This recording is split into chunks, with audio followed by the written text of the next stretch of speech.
Dans cette vidéo, on va voir le pire exercice pectoraux jusqu'au meilleur. Il y en aura 10, on va les classer ensemble.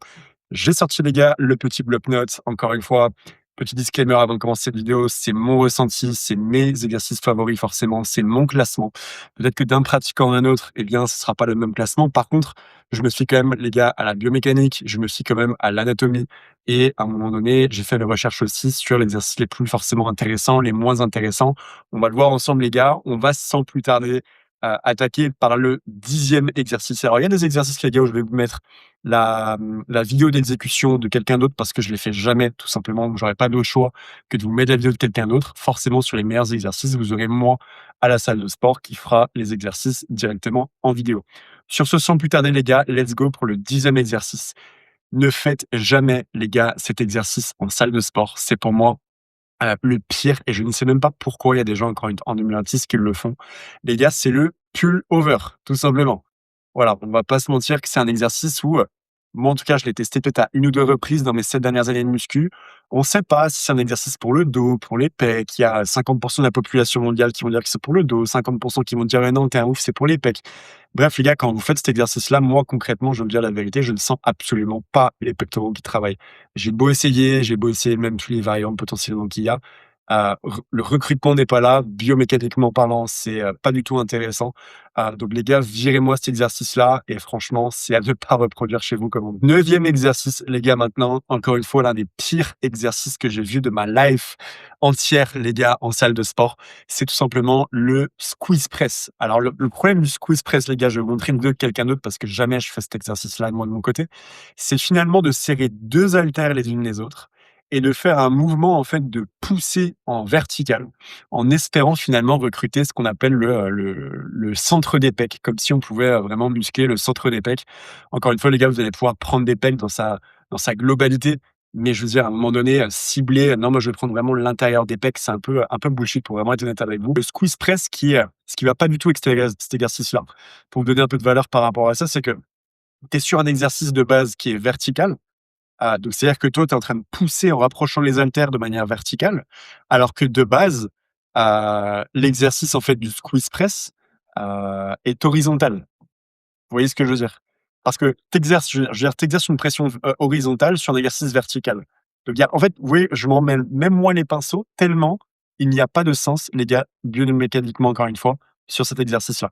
Donc si vous voyez des gens en salle de sport qui font encore du squeeze press ou si toi tu fais du squeeze press, enlève cet exercice, je vais te faire gagner des années de musculation. Tu ne pourras pas développer des pectoraux massifs avec cet exercice. Le 8e exercice, donc un petit peu moins pire que les autres, je vais pas te mentir. Encore une fois, il y a pas, c'est pas dramatique que tu l'effectues, mais pour moi, il est pas du tout intéressant. C'est le développé incliné à la barre et notamment le développé qui est vraiment très incliné à la barre. Ce qui va se passer en fait avec cet exercice-là, et je pense qu'il y a même des gens en commentaire qui vont me dire: «Mais comment ça? Moi, je le fais souvent» et cetera.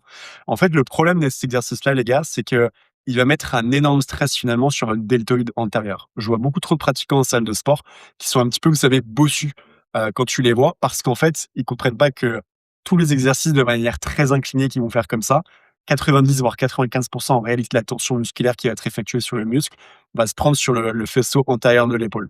Ce qui fait qu'ils ont un avant d'épaule qui est colossal, mais ils ont pas de pec. Pourquoi ils ont pas de pec? Parce que sans arrêt, ils vont incliner leur banc beaucoup trop fort. Donc à la limite, si tu peux faire du développé couché à la barre sur, du plat, tu vois? Un banc plat. Je te déconseille également le développé couché normal étant donné que ça fait une énorme pression également sur le deltoïde. Les gars, il y a des centaines, des milliers de témoignages, de personnes qui développent des tendinites à la barre, qui développent énormément de blessures. Donc encore une fois, à la barre, les gars, c'est pas forcément le bon exercice, mais là, on parle du développé barre incliné. Pour moi, les gars, c'est, la 8e position. On n'est vraiment pas sur un exercice vraiment top pour, développer tes pectoraux. Encore une fois, tu l'auras compris, cet exercice se positionne dans le 8e, position. Si tu le fais, je te déconseille de l'enlever directement de ton programme d'entraînement. Allez, maintenant, exercice numéro 7. Donc, on commence à être un peu moins pire, les gars. On commence à être un peu intéressant. Et là, le 7e exercice, c'est moi qui vais être dans la vidéo. Je vais pouvoir te montrer la vidéo où là, directement, tu vas pouvoir voir, c'est moi qui m'entraîne. C'est un exercice que de temps en temps, j'effectue pour notamment le haut des pectoraux. C'est l'écarté poulie incliné, qui peut être intéressant. Encore une fois, c'est-à-dire d'effectuer l'exercice sur un banc entre, vous savez, les 2 poulies vis-à-vis, tout simplement. Vous allez pouvoir vous incliner et vraiment faire un mouvement très contrôlé, qui peut être très intéressant quand même pour cibler le haut des pecs. Encore une fois, il y a un petit problème, c'est que tu prends quand même un petit peu sur les épaules. Donc c'est pas pour moi l'exercice, numéro 1 pour recruter, les pectoraux, mais il est quand même beaucoup plus intéressant déjà que, les autres que je t'ai cités. Donc ça peut être un exercice, tu vois, en termes de finition, finisher qui peut être intéressante en fin de séance pec, par exemple. Donc je t'invite quand même à tester cet exercice et me dire un petit peu qu'est-ce que tu en penses. Et maintenant, on passe à l'exercice numéro 6, les gars. Tout simplement, je dirais, en tout cas à mon sens, exercice numéro 6, les pompes prises larges, qui pour le coup, là, on commence à être un peu plus intéressant dans le classement. Les pompes prises larges, ça va être quand même un très, très bon exercice, notamment si tu prends assez large pour vraiment recruter les pecs. Plus tu vas prendre serré, plus tu vas développer, tu auras compris, les triceps, donc c'est pas ce qu'on recherche. Maintenant, il y a quand même un point négatif, c'est la raison pour laquelle il est que 6e dans le classement. C'est que pour moi, les pompes prises larges, à mon goût, ça va être compliqué, tu vois, pour te lester davantage. Donc en fait, quand tu as pas un exercice où tu peux vraiment pousser lourd, parce qu'à un moment donné, il y a des gens qui me disent: «C'est cool les pompes, mais moi je peux en faire, 80», tu vois? Donc si à un moment donné, ton physique, tu peux encaisser 80 pompes prises larges, il n'aura pas réellement d'intérêt à se développer. À part si tu rajoutes effectivement, des poids sur toi-même, c'est pas forcément, tu vois, très pratique. Tu peux également rajouter potentiellement une ceinture de lest, bref, ou des poids dans ton dos, bref, tu vois que c'est pas forcément l'exercice le plus facile pour, mettre de plus en plus de poids. Donc c'est la raison pour laquelle il est que 6e, mais ça peut, surtout si tu es débutant, être un exercice pour le coup qui peut être très intéressant. Enchaîne les gars maintenant avec le 5e exercice. Donc là les gars, déjà on rentre dans le top 5, donc ça va être beaucoup plus intéressant déjà. Cet exercice, je le fais assez souvent, c'est les poulies vis-à-vis. Pour celles et ceux qui connaissent, c'est-à-dire que c'est extrêmement simple. Tu as 2 poulies. Tu prends les poulies, je vais te montrer une vidéo, je pense, de moi ou alors je te montrerai une de quelqu'un d'autre. Mais tu vois dire que c'est un exercice qui est intéressant.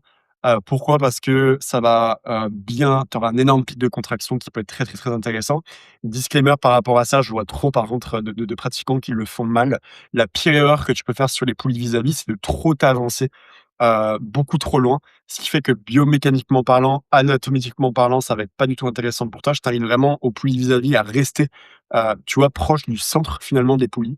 Vraiment de garder également le buste relativement droit. Encore une fois, Arnold Schwarzenegger le faisait, mais lui, il était bodybuilder, les gars. Gardez votre buste droit, ressortez bien les pecs, ayez ce bon pic de contraction, avec vraiment 2-3 secondes de contraction vraiment quand vous êtes en bas et vous allez voir que, les poulies vis-à-vis sont un excellent exercice, surtout de finisher, en fin de séance pectoraux. On enchaîne maintenant l'exercice numéro 4, les gars. Vraiment un exercice que je fais quasiment à chaque séance, qui biomécaniquement pour le coup est très intéressant. La courbe de résistance également est très intéressante. On parlait ici de l'écarté, pectoraux à la machine. Vous savez, la machine pec deck. Je vais pouvoir vous montrer une vidéo directement de moi-même, qui effectue le mouvement. Cet exercice, il est intéressant pour énormément de raisons. Encore une fois, biomécaniquement parlant, il est très intéressant. La courbe de résistance est également très bonne. Moi, personnellement, ça me fume les galets pectoraux. J'adore le travail également, cet exercice-là, en drop set. Pour ceux qui connaissent, drop set, c'est vraiment, par exemple, tu vas faire 8 répétitions, assez lourd pour ta première série. 100 temps de récupération, tu vas pouvoir baisser typiquement, par exemple, de 30 ta charge, pour une deuxième série et encore baisser 100 temps de récupération ta charge de 30. Ce qui va faire que typiquement, tu auras, par exemple, 3 séries 100 temps de récupération et là, pour le coup, vous allez avoir une sensation, une congestion qui va être vraiment très, très, très optimale. Et c'est un très, très, très bon exercice pour les pectoraux. Donc, c'est la raison pour laquelle, les gars, l'écarté machine pec deck se positionne en 4e position. On monte maintenant dans le podium, les gars, le top 3 à mon sens d'exercices pectoraux. Et la place numéro 3 est attribuée, selon moi, à la machine convergente, en horizontale pour les pecs. Pourquoi en fait une machine convergente? Encore une fois, anatomiquement parlant pour les pectoraux, il y a rien de mieux. Les machines pecs justement où il y a une trajectoire droite n'est pas forcément très intéressant, mais par contre dès que tu vois une machine pec dans ta salle de sport où il y a une trajectoire convergente, et bien je t'invite directement à le tester, tu vas voir que les sensations sont extrêmement incroyables. Et encore une fois, voilà, te pose pas de questions, il y a ça dans ta salle, prends, directement cet exercice. Pourquoi aussi il est intéressant? C'est que le risque de blessure, les gars, il est moindre. C'est-à-dire que tu peux vraiment charger comme un buff, ta machine pour te blesser sur un exercice comme ça, les gars, faut vraiment y aller. Tu es relativement safe, c'est une machine. Tu as pas réellement de risque, tu vois, par rapport à ça, ce qui fait que tu peux pousser très lourd. Tu as une bonne capacité également au fur et à mesure des semaines, au fur et à mesure des mois, à rajouter, tu vois, des poids, avec une bonne surcharge progressive, qui est la base, hein, de prendre en muscle, eh bien la surcharge progressive, c'est la base. Ce qui fait que si de cet exercice-là, si je devais le choisir, vraiment, la position numéro 3. Et on passe les gars maintenant à l'exercice numéro 2. Donc c'est le podium les gars, là ma place numéro 2. Et je pense que même dans les commentaires ou même il y a des gens qui peuvent se dire: «Comment ça tu mets ça en exercice numéro 2?» C'est vrai que tu vois, dans la plupart des pratiquants de muscu, je pense pas que ça arriverait comme ça dans leur top 3 en tout cas. Moi, ça arrive dans le mien et je pense que c'est vraiment un exercice qui est complètement, les gars, sous-coté. Encore une fois, vous connaissez mon délire. Moi, c'est de s'entraîner en surcharge progressive. C'est la raison pour laquelle que mon top 3 que je vous dis à l'heure actuelle, c'est vraiment des exos où tu peux avoir une bonne surcharge progressive sur le long terme, ce qui est la base, finalement pour développer ton muscle. C'est la raison pour laquelle je vous ai mis, les gars, les dips buste penché en exercice numéro 2. C'est pas les dips droites, hein, qui vont bosser vos triceps. C'est vraiment, tu vois, les dips avec un buste incliné. Vous allez prendre littéralement tout dans les pectoraux. Le risque de blessure est encore une fois relativement moindre. Tu as une surcharge progressive encore une fois avec une ceinture de lest, qui est exceptionnelle sur le temps. Tu peux quand même pousser assez lourd avec cet exercice-là. Et je t'invite vraiment à le tester en salle de sport. Je t'invite vraiment à te pencher le plus que tu peux, parce qu'au plus tu vas te pencher, au plus tu prendras ça sur les pecs et dans les triceps. Et tu vas voir que si tu retiens bien la descente, donc la phase excentrique, encore une fois, les gars, qui est la plus importante en musculation, la phase excentrique, si tu retiens vraiment 2-3 secondes dans la descente, tu vas avoir encore une fois, tes pecs qui vont littéralement exploser avec les dips. Je ne le faisais pas en début de mes années de muscu. J'ai commencé à le mettre là il y a quelques années de ça.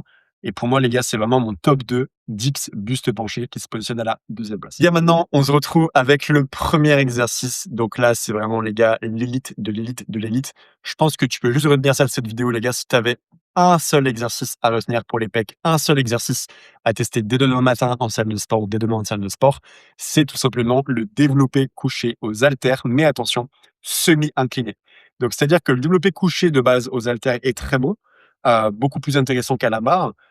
Trop incliné ne sera pas du tout bon. Pourquoi? Parce qu'on a vu que ça faisait une trop grande pression sur le deltoïde antérieur. Là, je te parle vraiment d'avoir ton banc, tu vois, à 15 degrés. Donc vraiment pas à plat, juste un petit peu à 15 degrés. Ce qui va faire, les gars, que vous allez tout simplement mettre le focus sur le haut de pec. Vous savez que la partie claviculaire en musculation sur les pecs, c'est la partie la plus compliquée à développer.